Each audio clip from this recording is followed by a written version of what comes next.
St Dunstan's The Torch, Edition 35. Tape Aids Avid Readers Audio Library. Tape Aids is a non-profit organization that relies solely on donations to provide their services. They have produced talking books for blind, visually impaired, and print-disabled people for over 60 years. Registered members can download talking books from the tapeaids.com website. Currently, they have approximately 9,000 titles available. New titles are added to the website regularly. Backdated copies of certain magazines are also available on the website. They have the same genres that are available in a public library, as well as textbooks and study material for learners and students. Tape Aids can send books on MP3 CDs to members via Aramax, Paxi or Postnet, and the member will be liable for the costs. Copyright permissions. Publishers, authors, and copyright holders have given Tape Aids permission to convert their books into accessible, human-narrated formats for the exclusive use of their blind, vision-impaired, and print-disabled members. Production. Currently, they have 150 volunteer narrators and proofreaders that work from their home studios. Cape Town Team. The team at the Cape Town Service Centre in Goodwood consists of Maritza, National Head of Cloud Production and Education, Karen, National Head of Library Operations and Afrikaans, and Ansi, Library Liaison Officer and Receptionist. The voice on the recording belongs to one of their volunteer narrators, Sue Moser. For more information, visit their website or contact them on 021 689 5983. Check your vision with WHO Eyes.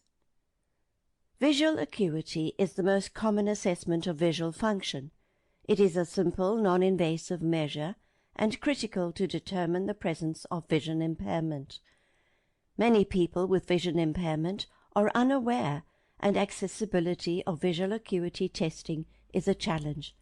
Fortunately, most cases of vision impairment can be prevented or addressed. Regular visual acuity checks can ensure that vision impairment is identified at the earliest, so that you can take action to continue enjoying your sight. WHO Eyes is a free, population-facing mobile software application, an app. Checks near visual acuity, checks distance visual acuity, is language agnostic, uses the tumbling E-chart, provides educational messages on how the individuals can protect their eyes. The principle of WHO Eyes is based on how an eye care professional would assess visual acuity using a conventional chart in a clinical setting. The accuracy and usability of the app were tested in 3 separate research studies. WHO Eyes is suitable for anyone aged over 8 years. WHO Eyes is available for both iOS and Android mobile operating systems and is compatible with mobile devices, such as smartphones and tablets. The app is available in the 6 UN languages: Arabic, Chinese, English, French, Russian, and Spanish.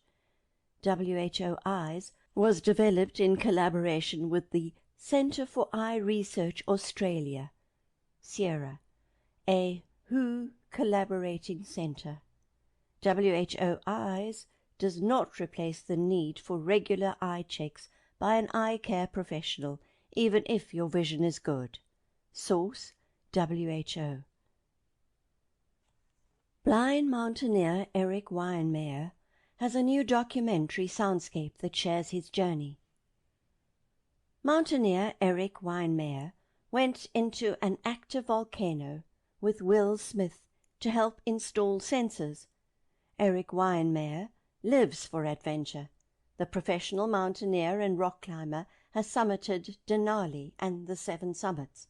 That's the highest point on every continent, and he's done it all without sight.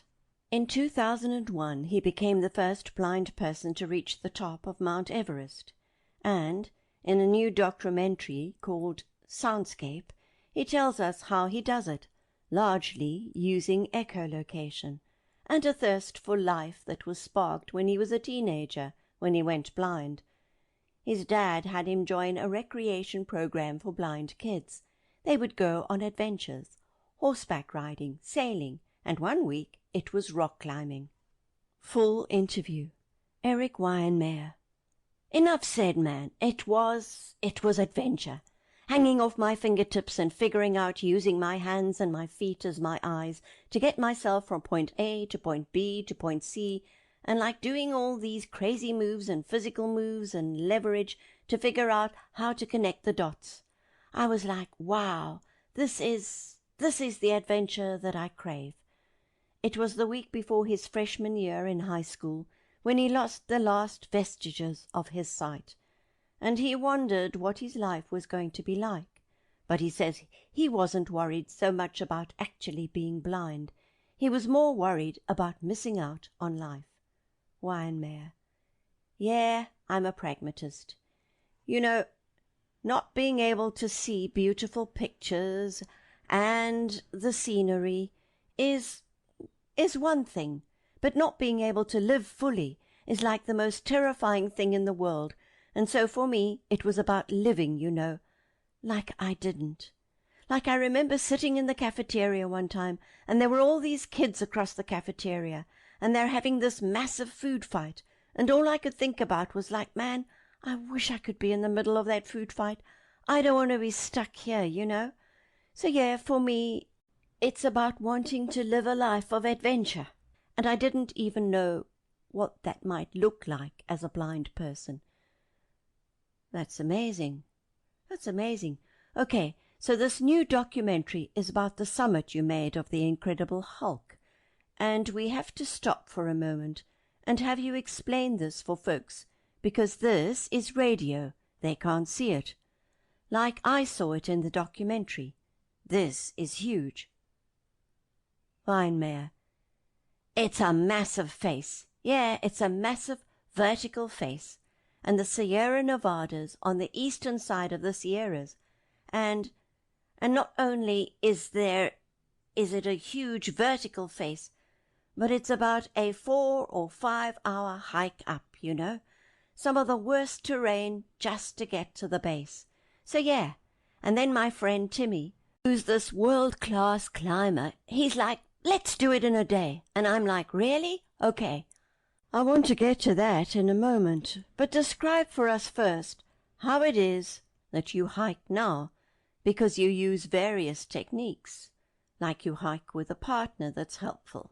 You hike using 2 sticks that you sort of feel with, but you also use echolocation. Weinmeier. Yeah. And then my friends will walk in front of me, and they'll jingle a bear bell in front of me, and that gives me a lot of feedback. And then, yes, I use echolocation, which it was really made famous by this blind guy named Daniel Kish, who can echolocate like nobody's business. I mean, he can ride a bike and hear trees on the side of the road, and I can do it pretty well. You know, it's the idea that sound is really comprised of sound vibrations. And so it's always sound vibrations of different sizes, of, you know, different sound waves bouncing off of objects. And so, like in the film, we talk about how when it bounces off a rock, it's a really hard, crisp bounce. When it bounces off a tree, it's filtered, because the sound is going through the leaves, and it's partially bouncing back. But you can get the idea of the shapes of things and the density of things. You know, when I'm hiking, I can hear the slope or the cliff to my left and the giant drop-off to my right. So yeah, it's a really helpful tool for a blind person, and most of us can do it to some degree. That's a beautiful description.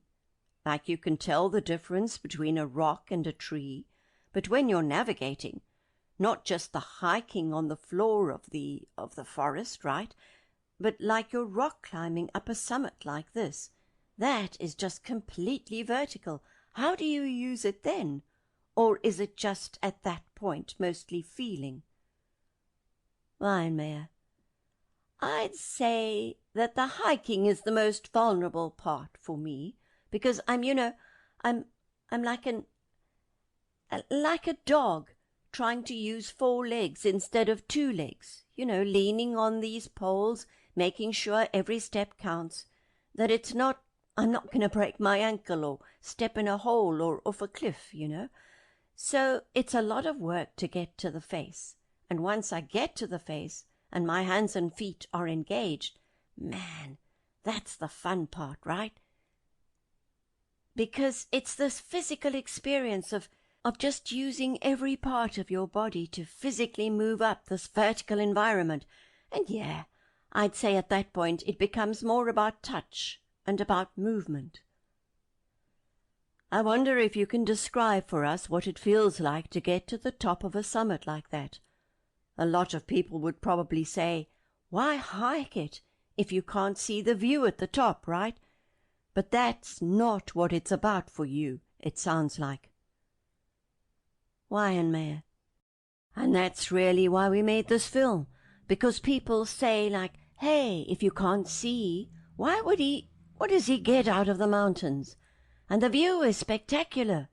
The view, the feeling of the rock, the way when my hands and feet touch the rock, it lights up in my brain. Just because I'm blind doesn't mean I'm not a very visual thinker. So whenever I'm getting information through my hands, through my ears, through my sense of smell, that's all being translated to a visual image in my mind. The world lights up. But I just need to get the information into my brain so that my brain can see the world in its own way. When I get to the top, yeah, you can hear the sound vibrations moving out through space in this beautiful, infinite kind of scary way, because the sound vibrations aren't bouncing off of a lot of things. They're just moving out through the universe. And so you feel like this tiny little speck in this massive sea of sound, and it's a great view. That's a very different way of describing a view, but it's certainly a view. Wow. In the documentary, there's this beautiful scene, and it sounds like this is common for you when you're hiking. But your hiking partner takes your hand and traces it along the mountain tops in the distance so that you can visualize what this looks like. What does that look like in your mind? Lionmare: What it looks like is when I loved to draw, when I could see till I was 14, and I would draw all kinds of landscapes and mountains and all the things that I could see out of my limited vision. So when Timmy takes my finger and runs it over these serrated ridges of the mountains, as he's running my finger over that landscape, it's like a drawing coming into focus in my brain. And it is funny because it's been a long time since I've actually seen the world. So I'm sure in my brain it's kind of like a weird cartoon image, but it's still visual image, Yeah, that's really interesting. When you're on the side of the mountain like that, you're hanging on. I mean, you have ropes and helmets and such, but those are life-defying kind of moments. Do you think because you can't see the drop, you're more fearless in a way? Lionmare: I can hear the drop, but so I can hear the sound of it. Like when I climbed Everest and I was crossing over the Khumbu icefall, I was on these ladders over these giant crevices, and you could hear the echo below you. But I don't know, falling into what you can see or falling into the unknown, which is scarier? They're both pretty scary, actually.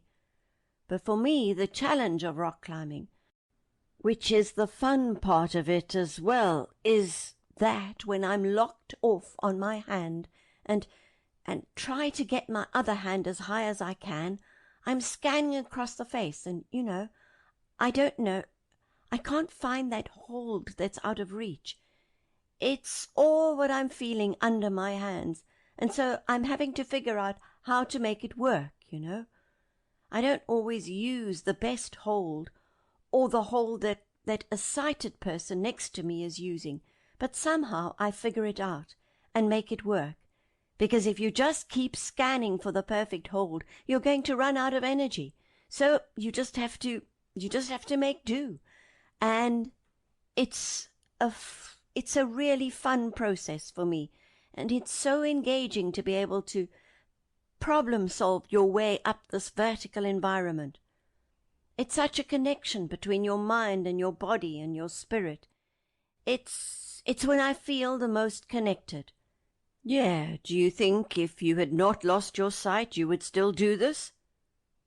Wyanmere. It's such a hard question. I've been asked that before, and I don't know, because at some point my life diverged from a sighted person's life, so maybe if I had been able to see, I would have loved basketball. It would have been like a tiny bit above average basketball player, and I would have lived this very traditional life. I always think that I'd like to think of myself that I'd be adventuresome, but I don't know. I think when you go blind and you have that moment in the cafeteria where what is my life going to look like, it pushes you to search. And in that process of searching and accepting adventure into your life, you discover a lot of great stuff that you might not have otherwise found. Source KJZZ. Let's start an accessible document revolution. It's time to start a movement, an accessible document revolution, if you will. The inaccessible mindset. Working for a document accessibility company, we hear all sorts of reasons why organizations think they don't need to provide accessible documents. The excuse we get most often is that they don't have blind customers. They think none of their customers have visual disabilities. You and I know that's untrue.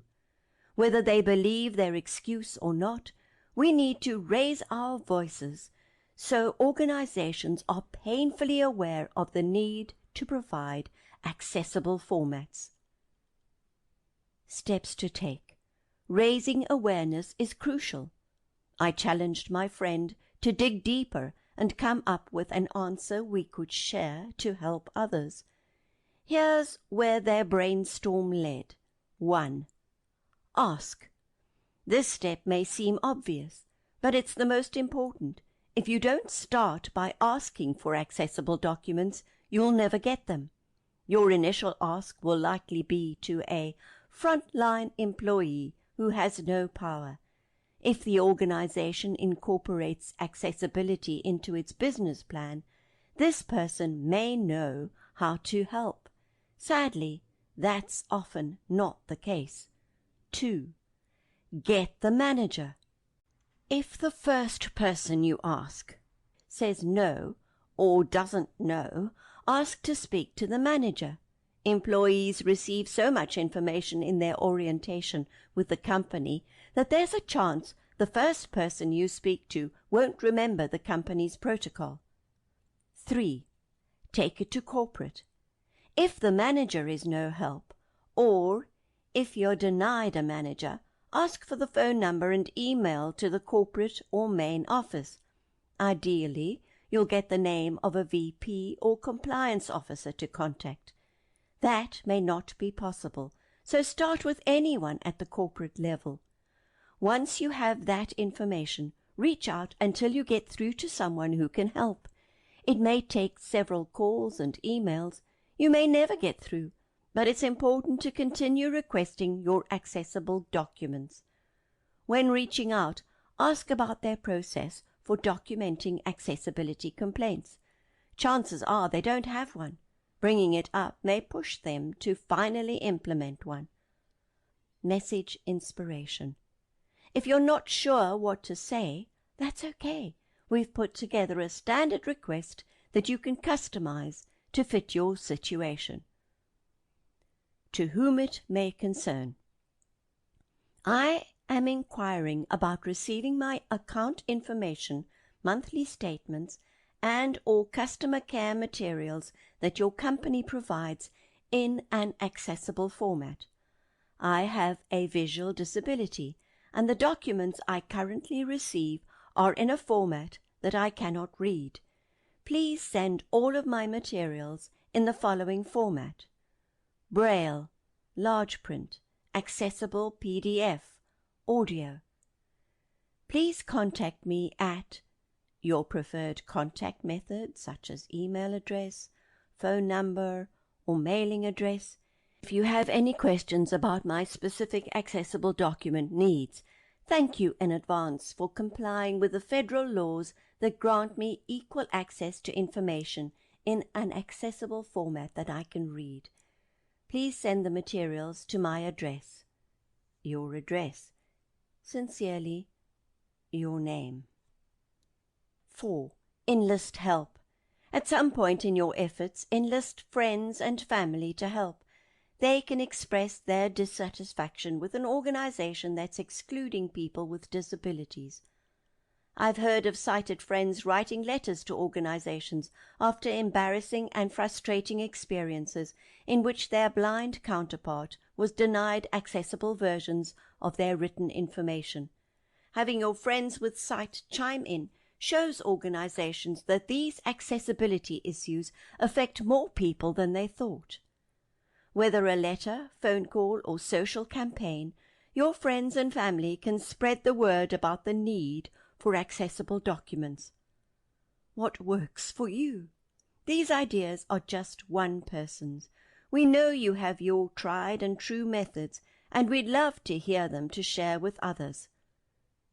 Source: Braille Works. How do blind people identify money? Money: distinct shapes and raised patterns on our coins and notes.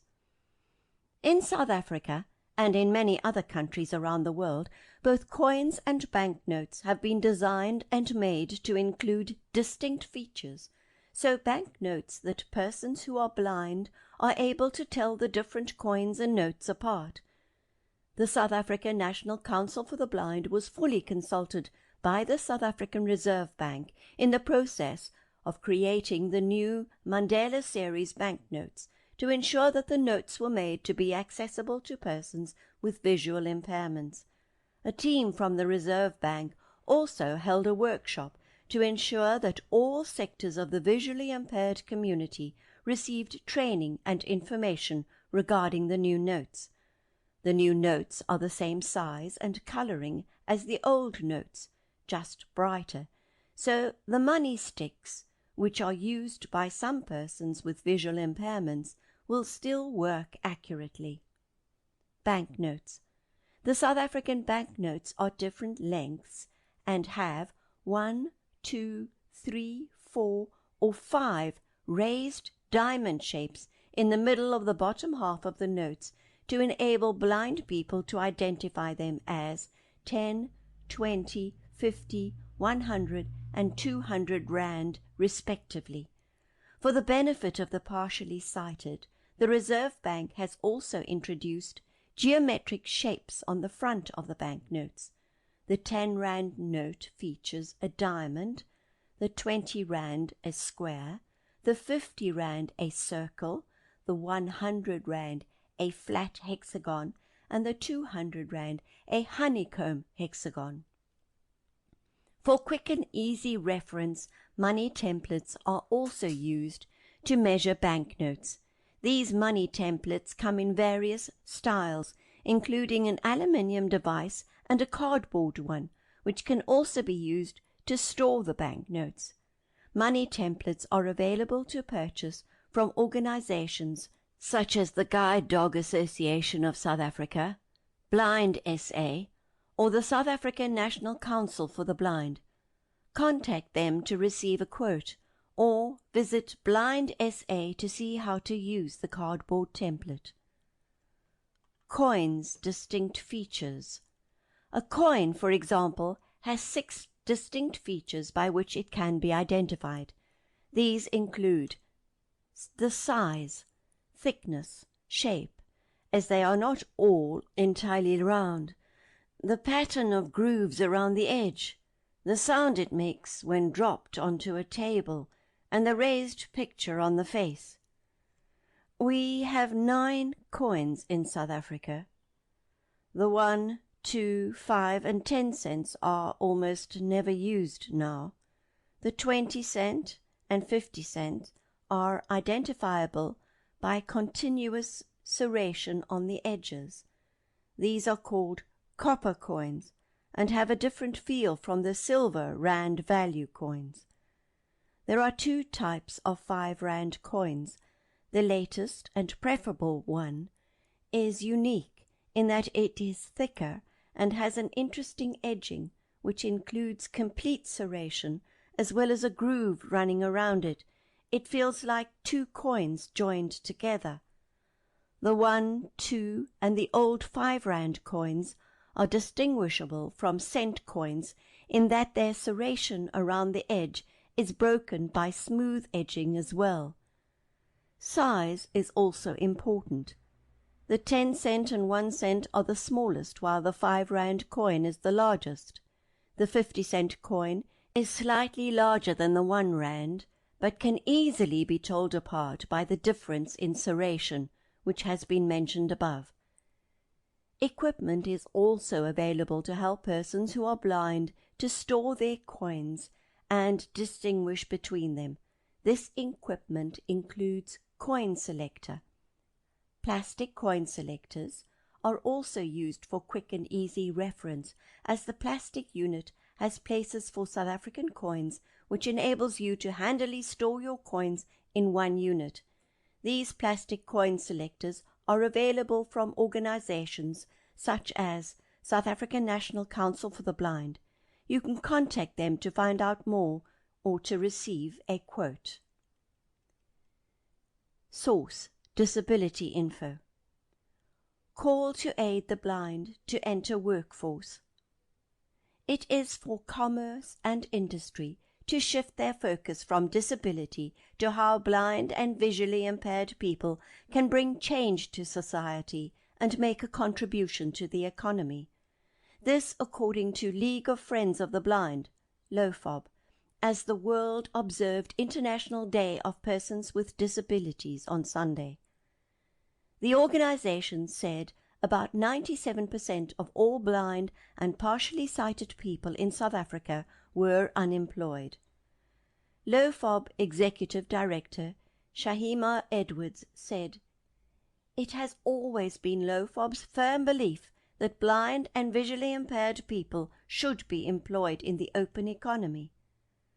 There is really no reason why they could not be considered for employment, as LOFOB would support the placement of a visually impaired person in the workplace and assist potential employers with identifying jobs in a business that blind people can effectively do.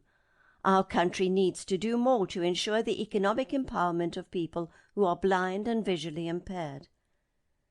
LOFOB said it assisted 19 blind and visually impaired people to prepare for the matric exams this year in its educational support program as the stepping stone to further qualification for gainful employment. LOFOB's orientation and mobility practitioner, who is also living with blindness, Cheko Tsulu, 42, added, "The employment situation in our country is dire. Many blind and visually impaired people have the qualifications, yet they are not employed. There appears to be a misplaced distrust of competencies and capabilities." Provincial Director of Deaf SA and TV presenter Jabbar Mohammed said there needs to be an ongoing celebration of disability every day, 365 days a year, 24 hours a day. We need to remind the world that we are able to do anything as we are human.